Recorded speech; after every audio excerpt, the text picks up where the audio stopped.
Thank you so much. Hey, thank you, Hartford. Thank you very much. Thank you. Thank you, guys. Thank you. Thank you so much. Thank you, Connecticut.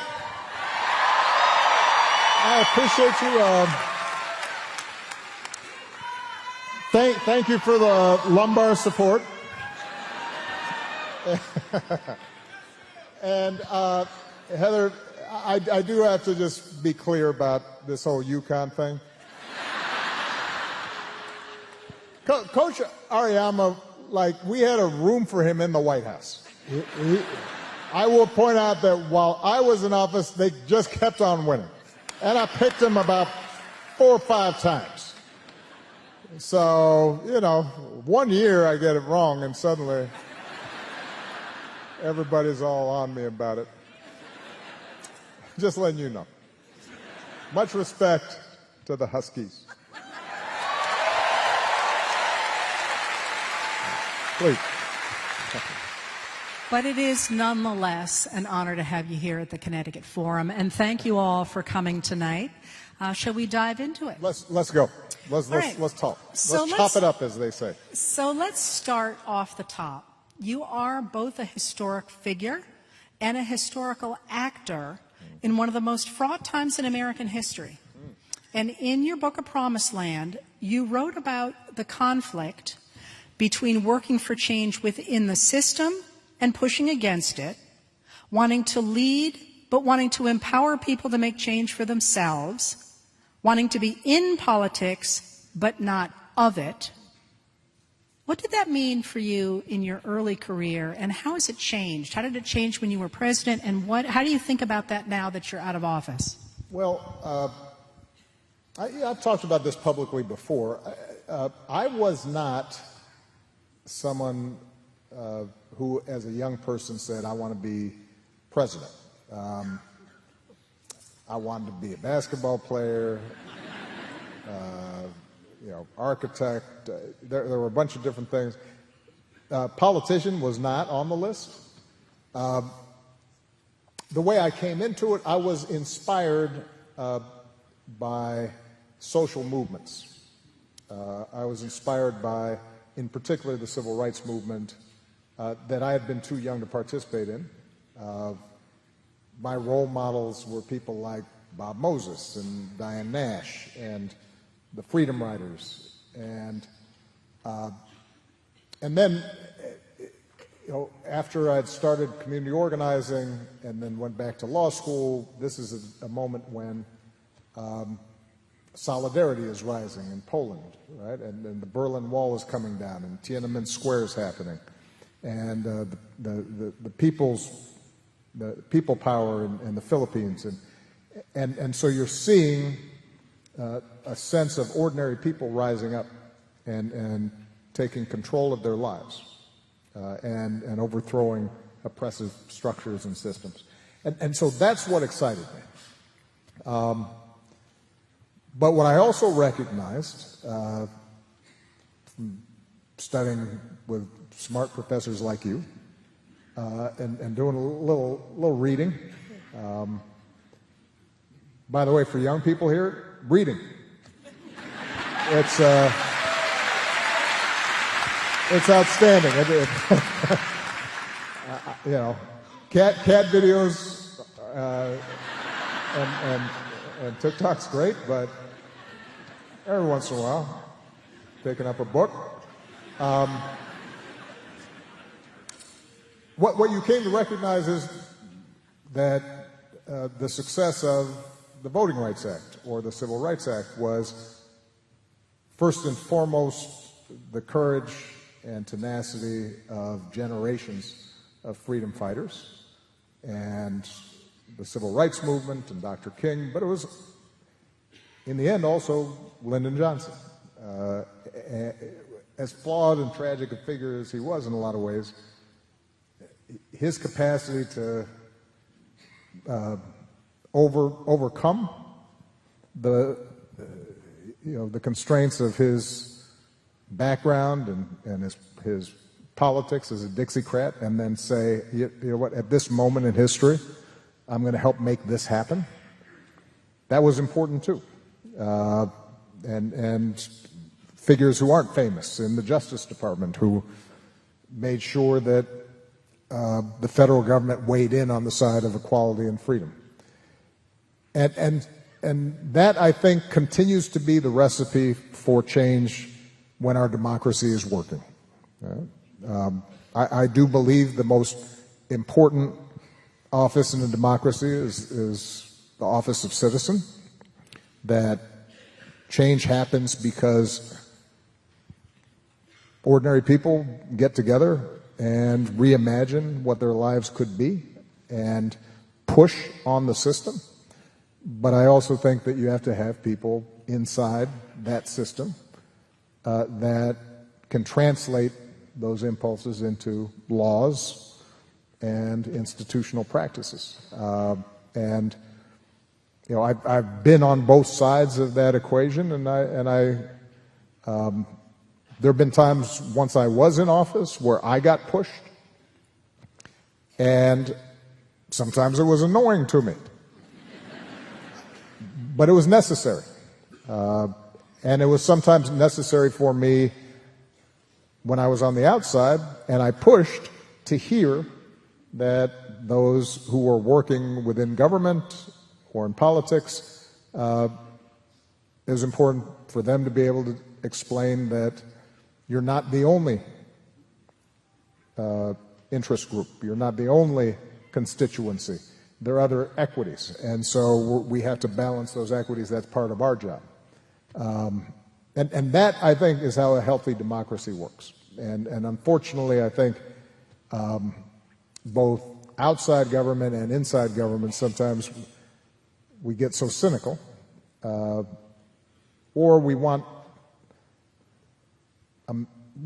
maximalist outcomes. We want all of what we want all the time, right now, and that's not how in a big, complicated, messy, noisy country like this, our democracy is going to work. Everybody has to figure out that push and pull that over time incrementally leads to extraordinary progress. Can I push back on that? Of course. See? It's happening already. I'm curious in this moment in which we are currently living. Yeah. For a lot of people, it feels as though the people who are speaking up and trying to change our society are not, in fact, being heard, and that change is coming not from outside the system, as you suggest, but rather from within the system. Oh, well, and I wonder you if... were asking me about what it felt like for me coming up. Oh, well, you didn't ask me about what the heck is going on right now. Now that's a whole nother... No. I did have... That's a whole nother kettle of fish. I did have how has this changed now that you're out of office? During my presidency, I didn't hear the out of office thing. It's changed a lot in the last few years, yeah. Well, but the I agree with you actually, yeah. But the premise that the way you create change in a democracy comes from below and not from above, I continue to think is solid. Are you rethinking that? No, I'm not rethinking at all. But what we're also witnessing is that when the system is captured by those who, let's say, have a weak attachment to democracy, are not, well, I don't even think that's a controversial statement at this point. No, I'm actually being serious now. It was a controversial statement. Now it is self-acknowledged. I mean, if you follow regularly what is said by those who are in charge of the federal government right now, there is a weak commitment to what we understood, and not just my generation, at least since World War II, our understanding of how a liberal democracy is supposed to work. And when I say liberal, I don't mean left. I mean liberal in the sense of believing in rule of law and independent judiciary and freedom of the press and freedom of assembly and protest and compromise and pluralism. All those institutional norms and laws that were embodied in the Constitution imperfectly and then over time were expanded so that we had a basic understanding of, like, I can't just be picked up on the street and hauled off to another country. That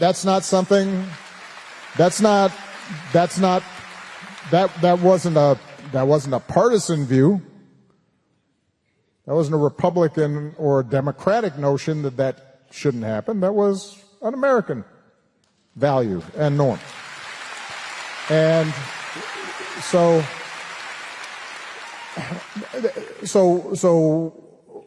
what I believe it continues to be that there has to be responses and pushback from civil society, from various institutions and individuals outside of government, but there also has to be people in government in both parties who say, well, no, you can't do that. You can't do that. And when what we're seeing right now is when you do not have those constraints and guardrails, right? When you don't have people inside of government who say, no, this is how the law works and we should follow it. Democracy is not self-executing. It requires people, judges, and people in the Justice Department, and people throughout the government who take an oath to uphold the Constitution. It requires them to take that oath seriously. And when that isn't happening, we start drifting into something that is not consistent with American democracy. It is consistent with autocracies. It's consistent with Hungary under Orban. It's consistent with places that hold elections but do not otherwise observe what we think of as a fair system in which everybody's voice matters and people have a seat at the table and there are checks and balances and nobody's above the law. And we're not there yet completely, but I think that we are dangerously close to normalizing behavior like that. And we need people both outside government and inside of government saying, let's not go over that over that cliff because it's hard to recover. And part of the reason I think it's interesting, when I was first elected, we were in the middle of a huge global financial crisis. It had started on Wall Street, so understandably other countries were annoyed about it. And the Iraq War obviously was not popular around the world, and so our reputation and our leadership globally had dipped pretty significantly. And so I come in first year, and I'm doing a lot of travel and making a lot of speeches and holding town halls and like this in foreign countries. And one of the raps that I got from the opposition from the Republican side was, he's on an apology tour. And basically what they were arguing was that I wasn't just going around bullying other countries and telling them that we're better than you, which I thought was a bad strategy to get them to cooperate to I don't know, that's human nature, I think. But what they always missed, and what I would always say everywhere I went around the world, was what makes America exceptional is not that it has the biggest military. It's not that it has the largest economy. What really makes America exceptional is that it's the only big country on earth, and maybe the only real superpower in history, that is made up of people from every corner of the globe. And they show up, they come here, and the glue that holds us together is this crazy experiment called democracy, and this idea that we can somehow, despite all our differences, we don't look alike, we don't worship God in the same way, we don't like the same foods, and yet, when this experiment works, it gives the world a little bit of hope, because it says it is possible for human beings who are not bound by tribe or race or blood, but are instead bound by an idea, that they can somehow work together and arrive at a common good. That's what made America exceptional.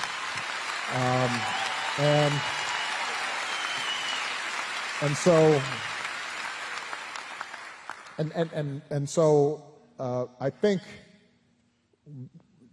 we have to recover pride in that. That's what makes us special. That and our capacity through this constitutional process and representative government and an adherence to certain ideas has allowed us to get better. Not perfect, but get better over time. With just one big civil war, large exception, but otherwise, we've managed to make real progress. You've talked about how the system has frayed since World War II, and the post-World War II years have seen a lot of things falling apart. Right. And there's a lot of different areas we could talk about, but what do you see as the biggest areas in which we're facing challenges in the U.S., or that has perhaps taken us to where we are now? So some of these trends you could start seeing during the start of my presidency or before the start of my presidency. A couple of huge factors. I'm not being particularly original in saying this. The Berlin Wall comes down, Cold War is over. There's this period in the 90s in which the U.S. really doesn't have a competitor. And the combination of technology, transportation improvements, suddenly you have a global marketplace, right, with fewer barriers. And that process of globalization and technology creates this explosion of growth and huge amounts of wealth spinning around the globe, taking advantage of opportunities. In many ways, it was this extraordinary period of progress, because you have 1 billion Chinese lifted out of poverty. That's a big deal. You have former Eastern Bloc countries, places like Poland, or that suddenly are growing rapidly, and people's standards of living are rising. India, less so in Africa, but even there you're seeing progress. But there was a catch, because this was all driven by global capital, and that was that it created what some economists referred to as a winner-take-all economy, in the sense that if you had high skills, you already had capital, you had advantages, you had education, you could leverage that and do even better. And if you didn't have those things, you could become redundant and marginalized. And that was happening not just between countries, but within countries. And so in advanced countries like the United States, economically wealthier countries, in absolute terms, people didn't get poor, but the gap, the rise in inequality, made people feel like I'm losing ground. And this globalization was hugely disruptive.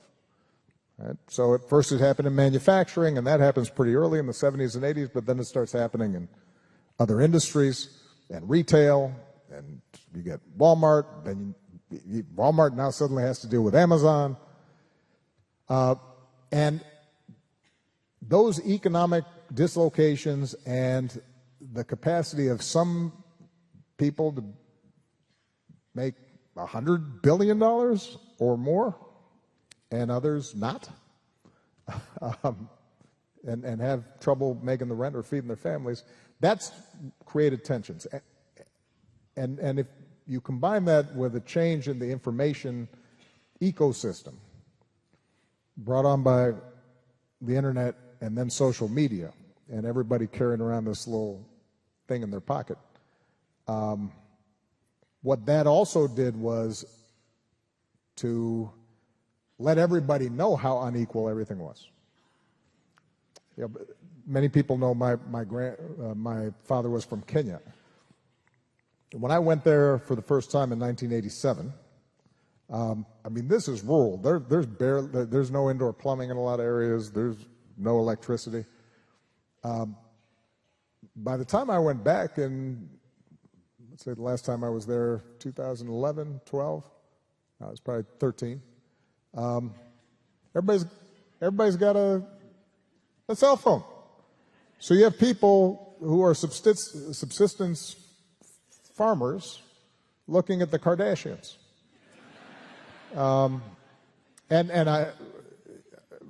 It's funny. It's a weird image. But what that does is it created both a collision of cultures. People started seeing how different others were living, and that's an assault on their identity and their status.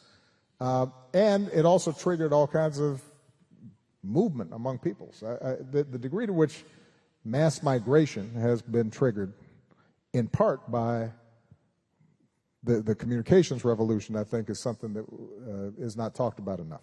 Because people started saying, oh, I can be here, and here's how I can organize moving to a better life. So you get this combination of things. Essentially what happens is people are feeling stressed from all sides. They feel stress in terms of their identity. They feel stressed economically. They feel stressed in terms of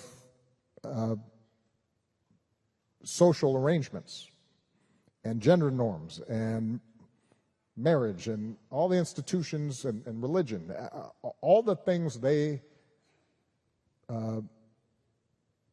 could count on as giving solid ground under their feet. Suddenly all that stuff feels up for grabs. And in that situation, it's harder to maintain the social trust that keeps democracy going. And so if you, long answer to what should have been a shorter, or to a good question that I should have responded to quicker. Growing inequality, a changed information and media environment, demographic change, those who used to be marginalized now wanting a seat at the table, all those things were disruptive and got people nervous, and there was a backlash. And that backlash increasingly took forms in which we don't care what we said about democracy. We want to make sure that we maintain the status quo. And that, I think, is part of what we're going through right now. And it's probably, the changes I just described are accelerating. I mean, if you ask me right now, the thing that is not talked about enough, but is coming to your neighborhood faster than you think, this AI revolution is not made up. It's not overhyped. You are already, they're probably, I know I was talking to some people backstage who are associated with businesses here in the Hartford community. I guarantee you, you're going to start seeing shifts in white-collar work as a consequence of what these new AI models can do. And so that's going to be more disruption, and it's going to speed up, which is why one of the things I discovered as president is most of the problems we face are not simply technical problems.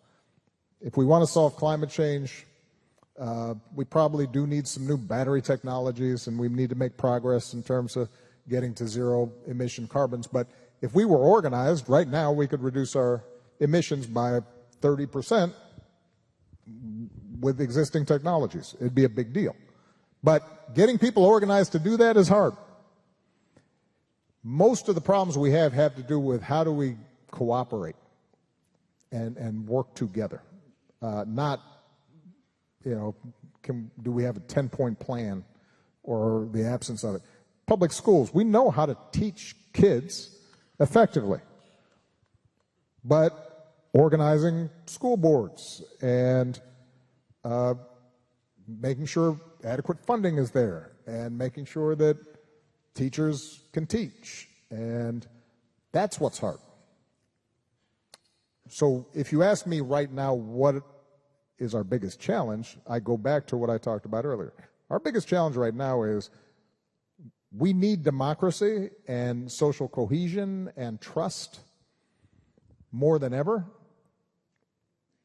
and it's probably as weak as it's been since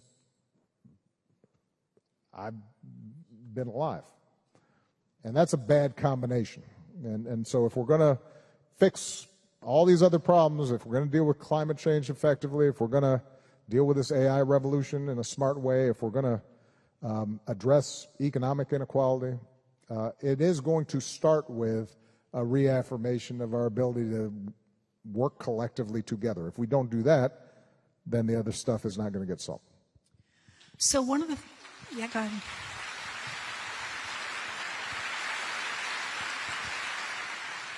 So one of the things you didn't mention about the accumulation of money into certain hands after the fall of the Berlin Wall and in the former Soviet republics and so on was the degree to which people who made that money took over the political systems to weight everything in their own favor. And one of the things that I think is interesting about cell phones, for example, I think you're absolutely right that people can now look at their cell phones and say, why don't I live like that? And it seems to me that in many ways they are a tool to push back against that loaded world, if you will, that has been so skewed toward a very small group of people. And we're really seeing that push come to shove right now under this particular administration. It could be. Look, technologies are tools. But they're also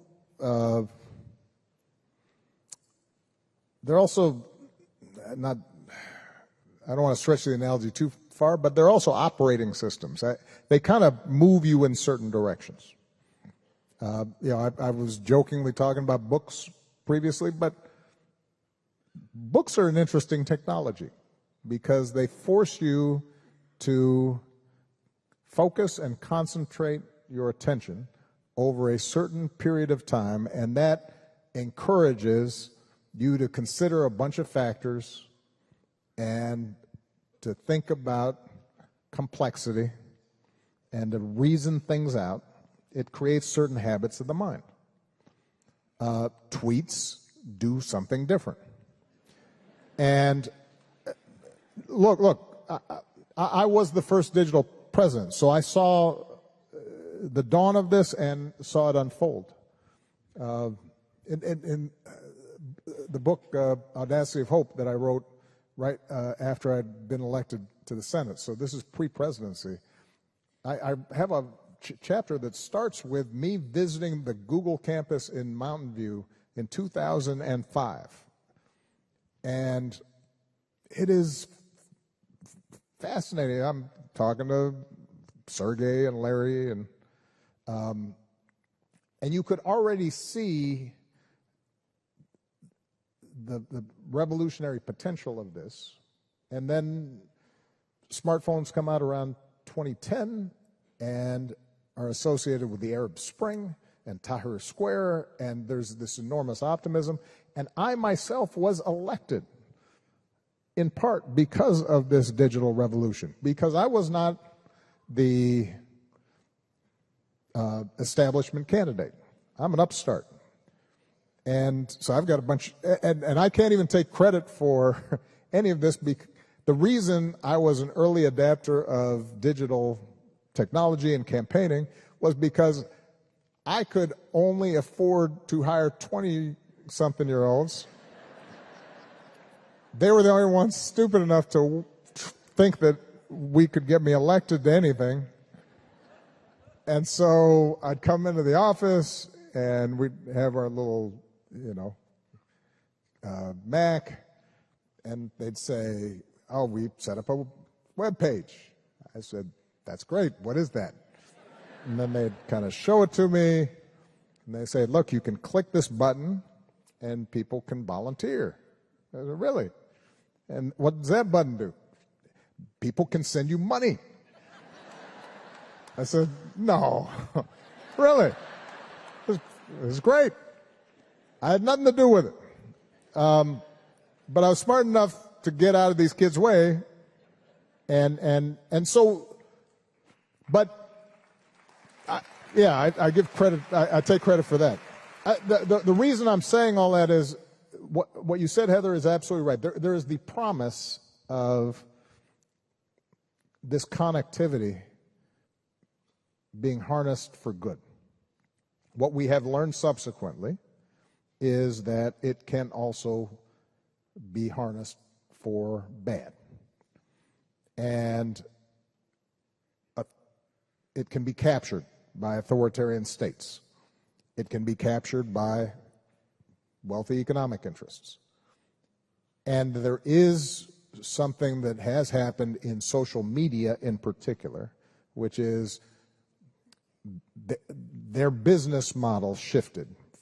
Early on, the idea was we just want to put a bunch of good information out there, and we're going to privilege accuracy as well as speed as sort of the most important thing that you're getting on this platform. And at some point, their business practices, they realized if we're going to make money, maybe the fastest way for us to make money on these platforms is to sell ads. And once you needed to sell ads, then the most important thing was getting attention and keeping people engaged on these platforms. And it turned out that there's part of our reptilian brain that gets really attracted to, in addition to cat videos, it's attracted to anger. And it's attracted to resentment. And it's attracted to conspiracy theories. And it's attracted to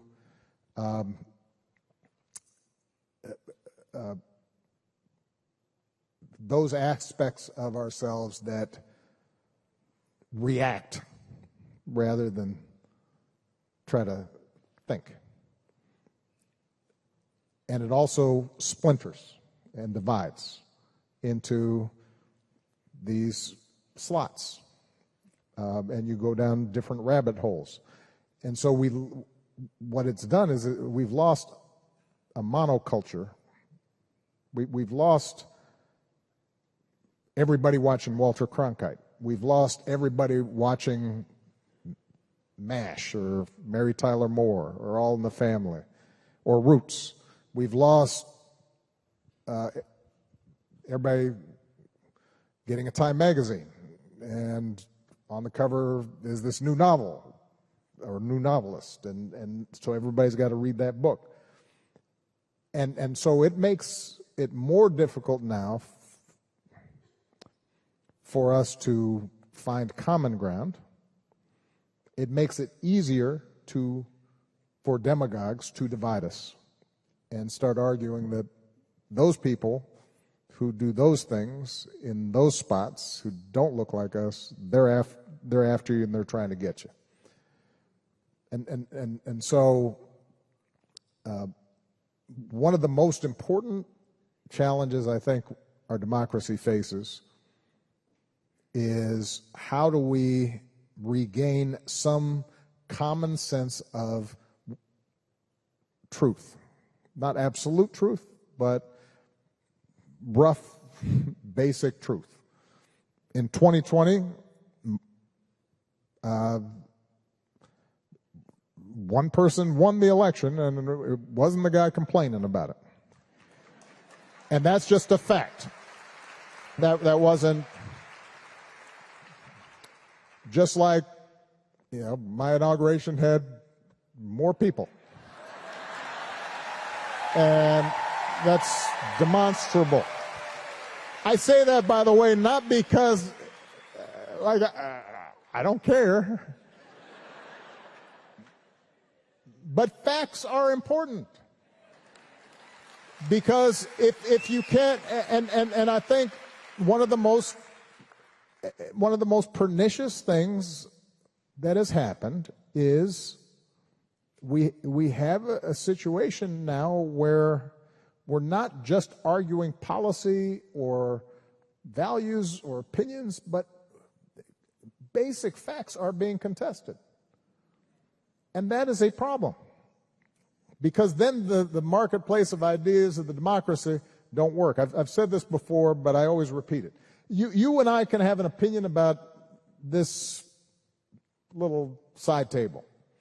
You might not like the design, you might not like the color or how it's finished, but we can have that discussion. If I say to you, this is a lawnmower, you'll think I'm crazy. And if I really believe it, I'll think you're crazy. And we're now in a situation in which we are having these just basic factual arguments. And that further undermines trust. And those in power, those with money, exploit that space in which nobody knows what's true. Vladimir Putin and the KGB had a saying that was then adopted proudly by Steve Bannon, which was, if you want propaganda to be effective, you don't have to convince people that what you are saying is true. You just have to flood the zone with so much poop. They used a different word, but you have to flood the zone with so much untruth constantly that at some point people don't believe anything. So it doesn't matter if a candidate running for office just is constantly, just hypothetically, saying untrue things. Or if an elected president claims that he won when he lost and that the system was rigged. But then when he wins, then it isn't rigged because he won. It doesn't matter if everybody believes it. It just matters if everybody starts kind of throwing up their hands and saying, well, I guess it doesn't matter. And that's what's happened. That's what's happened in one of our major political parties. You have a whole bunch of people who know that's not true, but we will pretend like it is. And that is dangerous. So one of the things I think, Heather, you're doing, for those of you who don't know her newsletter, and it's an example of, give you a little plug here. But part of what we're going to have to do is to start experimenting with new forms of journalism and how do we use social media in ways that reaffirm facts, separate facts from opinion. We want diversity of opinion. We don't want diversity of facts. And how do we train and teach our kids to distinguish between those things? That, I think, is one of the big tasks of social media. By the way, it will require some government, I believe, some government regulatory constraints around some of these business models in a way that's consistent with the First Amendment, but that also says, look, there is a difference between these platforms letting all voices be heard versus a business model that elevates the most hateful voices or the most polarizing voices or the most dangerous in the sense of inciting violence voices. And that I think is going to be a big challenge for all of us that we're going to have to undertake. A couple of questions about that. How do you think we can rebuild a sense of shared national identity? And let me give you the other one because maybe they overlap. Yeah. We have a number of different sectors in this country who are now sort of banding together in the face of hostility. And what are their different roles in that project? And I'm thinking of universities and law firms and businesses, and you talked about media, but also about culture. So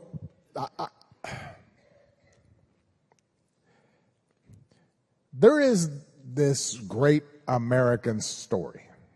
And it's like the Great American Songbook.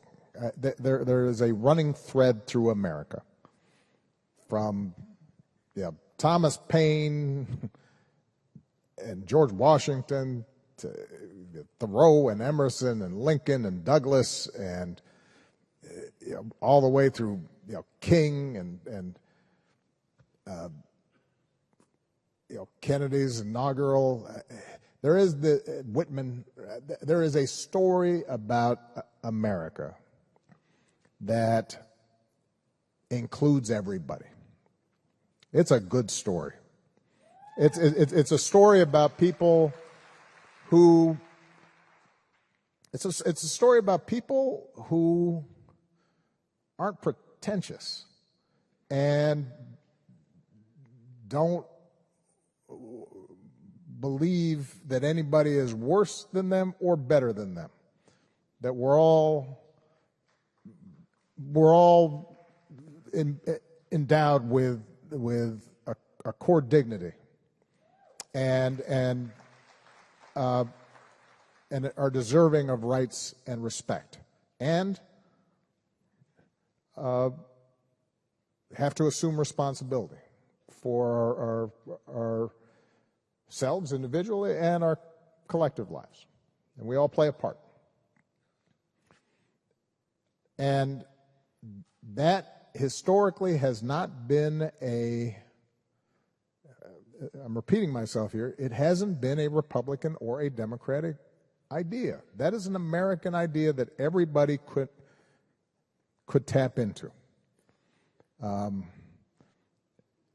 if that ends up being our starting point for a common identity, if our starting point is these homespun values of we don't have aristocracies here, we don't have rank,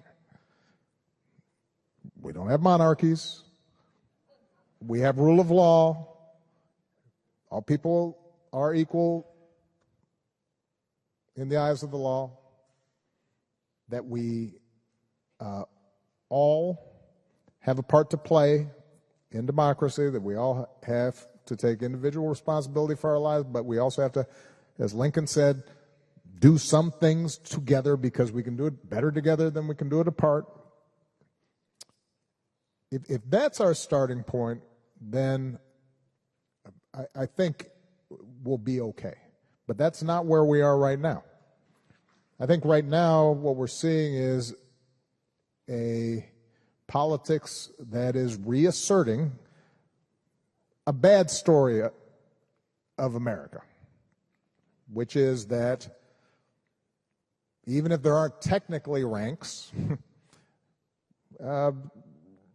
we like the idea of caste, and we like the idea of hierarchy. And some people, this is our country, the real Americans, and these other folks are the phony and the fake Americans, or not even American. And that story also has a deep history in this country, right? That says, okay, the first Americans aren't Americans, and slaves are not Americans, and women are sort of Americans as long as they're doing what their husbands say, and people of different sexual orientations, they're not, we don't even want to hear about them. That story has been part of America as well. And you know, people sometimes ask me what is my favorite, what is the favorite of the speeches I've given. And probably my favorite, and it will be a portion of it's on the face of the Presidential Center that we will be opening next year in Chicago, is the speech I gave in Selma for the 50th anniversary.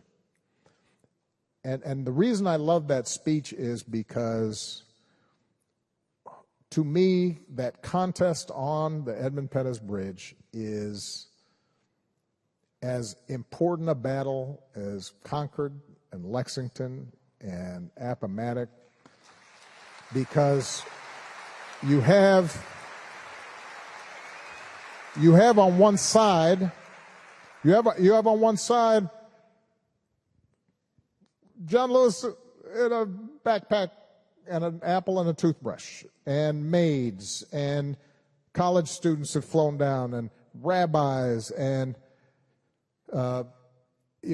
young priests, and they are carrying with them across that bridge this story, this better story, that we're all equal, we all have a place, nobody's worse, nobody's better, and we can all join together. And on the other side, you've got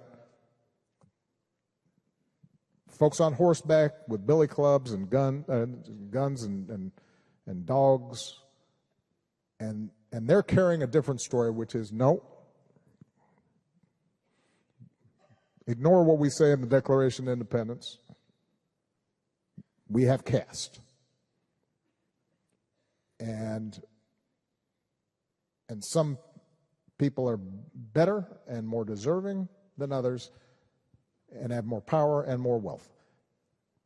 And so I think we are, that question right now is being called. And you asked about universities, law firms, businesses.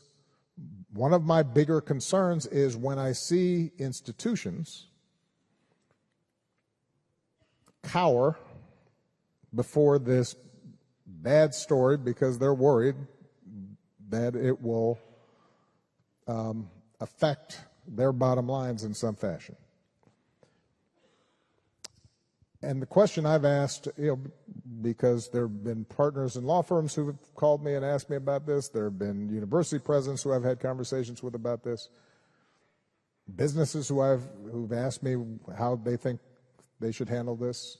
And what I've said to them is, well, what do you believe? Like that's your starting point. What do you care about? What's your mission? If you believe, if you are a university, what is your core mission?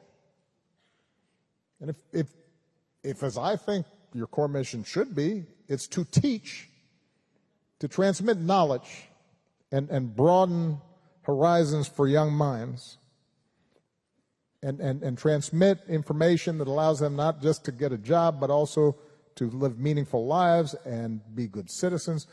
If that's your mission, then it really doesn't matter what the threats are coming up from the outside. You push back against somebody who says you can't carry out that mission. If you are a law firm,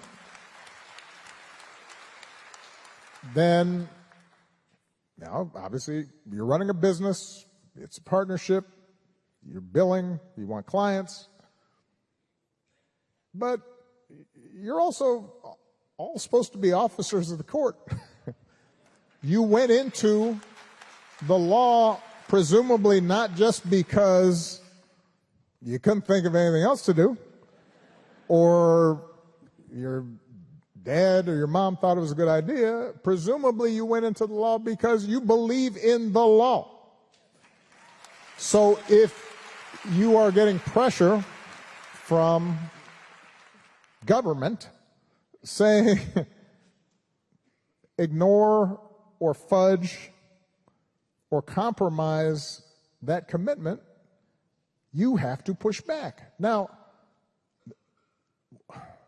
one thing that I've noticed, and I've said this before in a few other venues, Heather, you and I, we both grew up after this World War II, and America's, the colossus around the world, and we're exporting all these ideas, and our economy is growing, and terrible things have happened during our lifetimes. Vietnam and assassinations and killing fields and Rwanda, and so I don't want to in any way minimize those things. But what's been fascinating about this period in our history, and it's anomalous, is that things got sort of steadily better. I mean, the world became hugely wealthier and healthier and better educated, and infant mortality dropped, and women and girls suddenly had access to education, and human rights became an idea that people violated but were guilty about. If you listen to sometimes like just Nixon, the Nixon tapes just talking about bombing Cambodia, crazy how indifferent they were in ways that were taken for granted then, and now, whatever differences I have with the Bush administration, they wouldn't have conversations like that, and that happened just in 20 years. So I think a lot of us started to take it for granted. And part of what happened was, if you were relatively privileged to have been grown up in the United States of America during this period, You could be as progressive and socially conscious as you wanted, and you did not have to pay a price. You could still make a lot of money. You could still hang out in, Aspen and Milan and travel and have a house in the Hamptons and still think of yourself as a progressive. And now things are a little different. Your commitments are being tested. Not the way Nelson Mandela's commitments were tested, where you go to jail for 27 years. You might lose some of your donors if you're a university. And if you're a law firm, your billings might drop a little bit, which means you cannot remodel that kitchen in your house in the Hamptons this summer.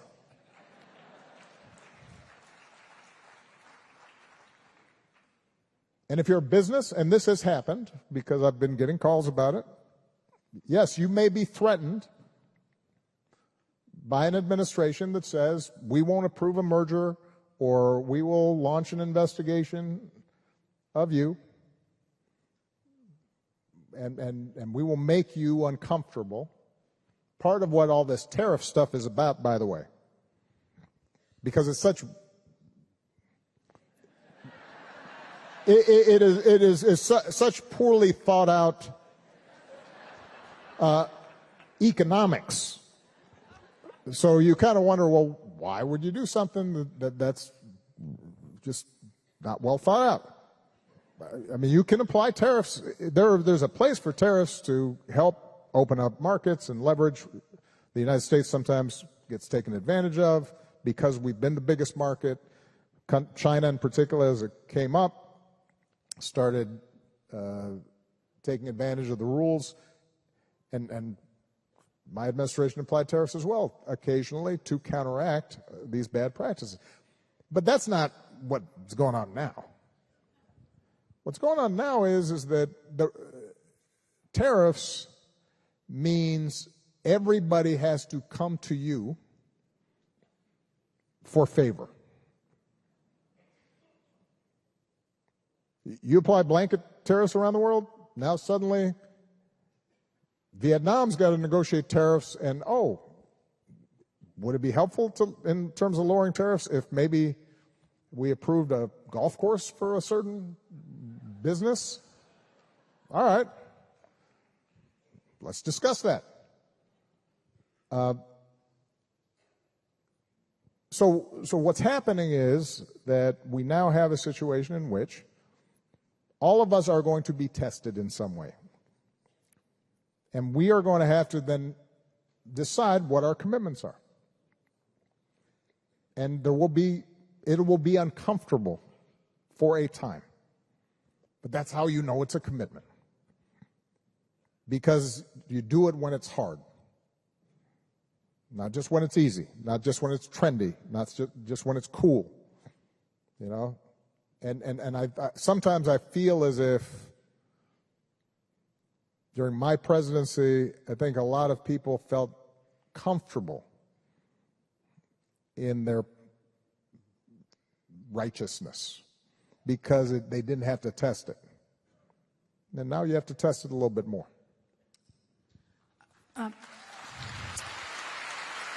President Obama, it has been a real pleasure. Mm-hmm. And I would like to end, if we can, on a note of hope. Yes. And that is, I don't know if you all know that the President and Mrs. Obama have the Obama Foundation, which fosters the next generation of leaders. And I would love it if you could tell us what advice you are giving those young scholars to enable them to be optimistic about their future and about the future, and maybe about our future. Yes. I'm still optimistic. I'm still the hope guy. I am. But the thing is, look, part of the reason I'm hopeful is, as Heather mentioned, our foundation, the premise of it is that leaders are not just, they don't just pop up. There is extraordinary talent in every community, in rural communities, in inner city neighborhoods. They're remarkable leaders in fancy Ivy League schools, but they're also amazing leaders who don't go to college and are organizing unions or organizing neighborhoods. And that's true not just in the United States, but around the world. And so our mission is to train this next generation of leaders, give them resources, ideas, most importantly, to convene them so they know they're not alone. And when I say young people, we've got programs that reach very young people, like My Brother's Keeper, targeting young men of color who historically, have been left out. Girls Opportunity Alliance that focuses on women and girls, making sure they have access to opportunity education around the world as well as here. But a lot of the leaders we're talking about are doctors who've set up clinics in Appalachia to fight the opioid crisis, or clinics in sub-Saharan Africa to give women access to health care. It's human rights lawyers in Eastern Europe, and it's civil rights lawyers here in the United States. And we've got members of parliament and state legislators, but we also have activists and journalists and people who put on community theater. You watch these young people and it will make you optimistic, because the thing that I've seen is that better story of America is alive and well. And it's in the hearts and minds of people everywhere.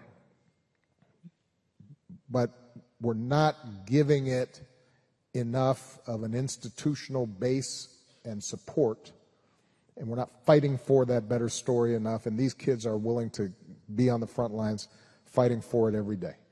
And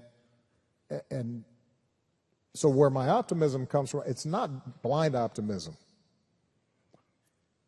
I've said before, I don't think progress goes in a straight line. I think that there are times where you take 2 steps forward and you take 1 step back. There are times where you take 1 step forward and take 2 steps back. That's been true in the United States. It's been true around the world. But if we are willing to attach ourselves to that better story in our own individual lives, in our communities, in our businesses, in our law firms, universities, in our places of worship, then I think the good will win out. And I guess the thing that when I'm talking to these young people, though, they need to hear the most is it is important to be impatient with injustice and cruelty, and there's a healthy outrage that we should be exhibiting in terms of what's currently happening, both here and around the world. But if you want to deliver on change, then it's a game of addition, not subtraction, which means you have to find ways to make common ground with people who don't agree with you on everything, but agree with you on some things. And, we were talking about social media earlier. It's part of the reason why my favorite app, or I guess it wasn't an app, program, whatever it was, I don't know always the terminology, when we were running our campaign, was Meetup. You remember Meetup? So young people, you do not remember Meetup. Some older people remember it. So you could send out information on it, but then attached to it would be, let's meet up.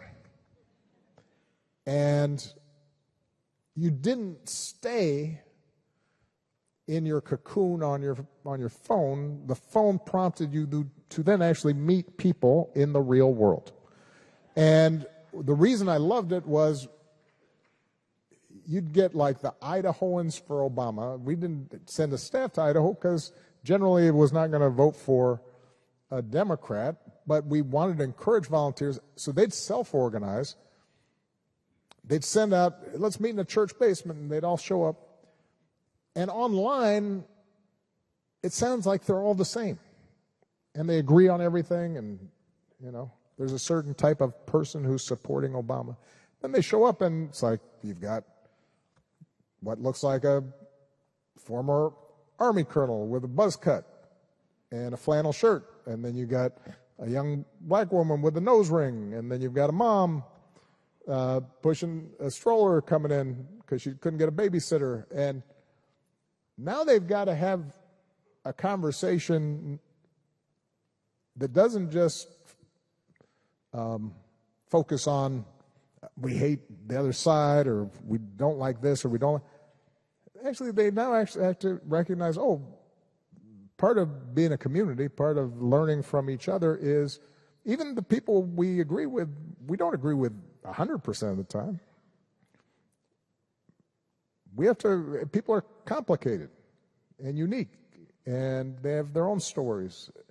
That, I think, is a lot of what we work with our young folks, is fighting against this tendency to try to just pigeonhole everybody.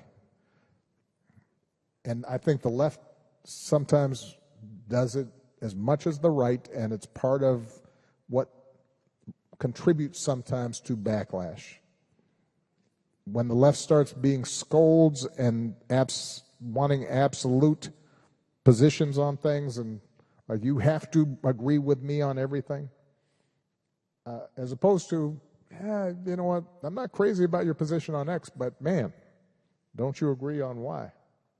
Well, let's work on that for a while. That, I think, is where you start seeing hope, because what ends up happening is when people actually meet and they get to know each other and then they work on a common endeavor, then that, what Lincoln called those better angels come out. People start recognizing themselves in each other, and they start trusting each other. And that's not just the basis for democracy, but that's the basis for our long-term salvation. So, all right, that was fun. Thank you. Thank you. Thank Appreciate you.